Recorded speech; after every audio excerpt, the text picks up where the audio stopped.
This experience happened to me in the summer of 2018. I was on a solo camping trip in the Pacific Northwest, deep in the heart of a dense forest. I'd been planning this trip for months, looking forward to disconnecting from the world and reconnecting with nature.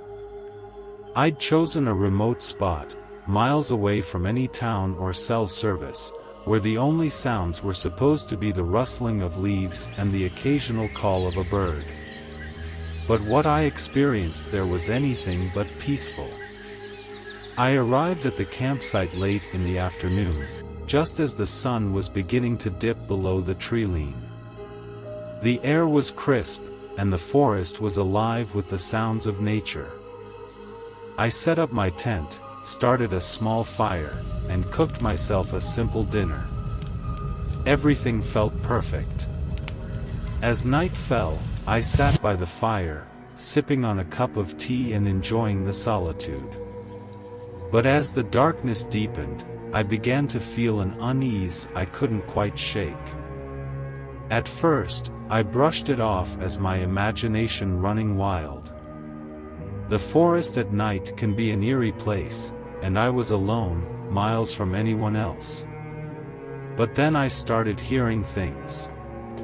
Soft footsteps crunching on the dry leaves, just outside the ring of light from my fire. I told myself it was an animal, a deer, maybe, or a raccoon. But the footsteps were too deliberate, too rhythmic. They stopped and started, as if whatever was out there was pacing, watching me. I grabbed my flashlight and shone it into the trees, but I saw nothing. The beam of light only seemed to make the darkness beyond feel heavier. I tried to calm myself down, telling myself it was just my mind playing tricks. But then I heard it, a low, guttural growl, like nothing I'd ever heard before. It wasn't a bear or a cougar. It was something else, something that sent a chill down my spine. I decided to retreat to my tent, hoping that whatever was out there would lose interest and leave me alone. I zipped myself inside and lay down on my sleeping bag, clutching my knife for comfort. The sounds continued outside, footsteps, growls, and now, the occasional snap of a twig. It felt like whatever was out there was circling my tent, testing the boundaries. I didn't sleep that night. I just lay there, wide awake, listening to the sounds of something I couldn't see. When morning finally came, the forest was silent again. I unzipped my tent and stepped outside, half expecting to find tracks or some other sign of what had been out there. But there was nothing. No footprints, no broken branches, no evidence at all. I packed up my gear and left as quickly as I could, vowing never to return to that spot. To this day, I have no idea what was watching me that night, but I know one thing for sure, it wasn't human. This story takes place in the fall of 2015. My friends and I had decided to go camping in the Adirondacks, a place known for its rugged beauty and remote wilderness. There were 4 of us, me, my best friend Jake, and our girlfriends at the time, Sarah and Emily. We'd chosen a spot deep in the woods, far from any trails or other campers. It was supposed to be a weekend of bonding, hiking, and maybe a few too many beers around the campfire.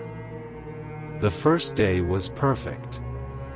We hiked to a nearby waterfall, cooked a big dinner over the fire, and spent the evening laughing and telling stories. But as night fell, the mood shifted. The forest, which had felt so alive during the day, now felt oppressive, like it was closing in around us. We tried to shake it off, blaming it on the darkness and the unfamiliar sounds of the wilderness. But then the screaming started. At first, it was faint, almost like a distant echo. We all stopped talking and listened, trying to figure out where it was coming from. It sounded like a woman's scream, high-pitched and full of terror. Jake grabbed a flashlight and shone it into the trees, but there was nothing there. The scream came again, louder this time, and closer. It was impossible to tell where it was coming from. It seemed to echo from every direction at once. We tried to rationalize it. Maybe it was an animal, like a fox or a bobcat. But the sound was too human, too full of emotion. It wasn't just a noise, it was a scream of pure fear. We huddled around the fire, trying to convince ourselves that everything was fine, but the screams kept coming, each one louder and closer than the last. Finally, Sarah couldn't take it anymore. She grabbed her backpack and started packing up her things, insisting that we leave. The rest of us didn't argue. We packed up as quickly as we could, abandoning our campsite and hiking back to the car in the dark. The screams followed us the entire way, growing fainter as we got further from the site but never completely disappearing. When we got back to civilization, we told a park ranger what had happened. He listened patiently but didn't seem surprised. He told us that the forest was full of strange sounds, and that sometimes, the mind could play tricks in the dark. But he also mentioned that there had been reports of hikers going missing in that area over the years, and that some of them had never been found.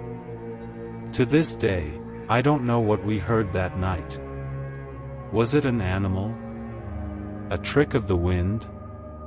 Or something else, something darker? I'll never know for sure, but I do know one thing: I'll never go back to that forest. This story happened in the summer of 2020, during the height of the pandemic.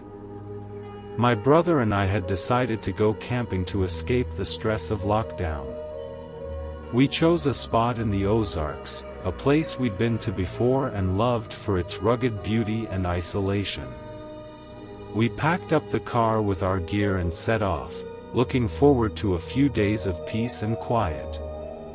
The first night was perfect.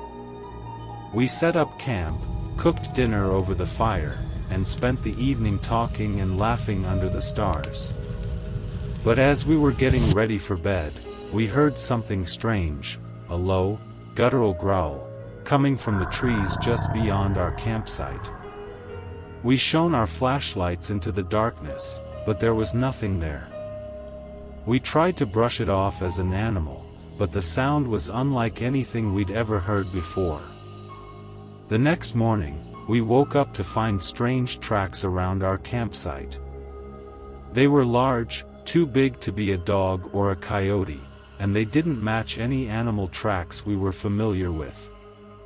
We followed the tracks for a while, but they disappeared into the underbrush. We tried to put it out of our minds and went about our day, hiking and exploring the area. But that night, the growling returned, louder and closer than before. We decided to leave the next morning, cutting our trip short. But as we were packing up, we noticed something strange. The tracks were back, and this time, they were right outside our tent.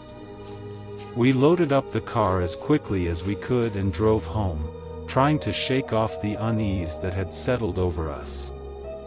But the strangeness didn't end there. Over the next few weeks, we started noticing things: strange noises outside our house at night, scratches on the doors and windows, and a feeling of being watched whenever we were outside. One night, we even saw something, a large, shadowy figure, standing at the edge of the woods behind our house. It was there for just a moment, and then it was gone. We never found out what it was, but we both felt the same thing: whatever had been following us in the woods had followed us home. We moved out of that house a few months later, and we haven't gone camping since. To this day, I can't shake the feeling that something is still out there, watching and waiting.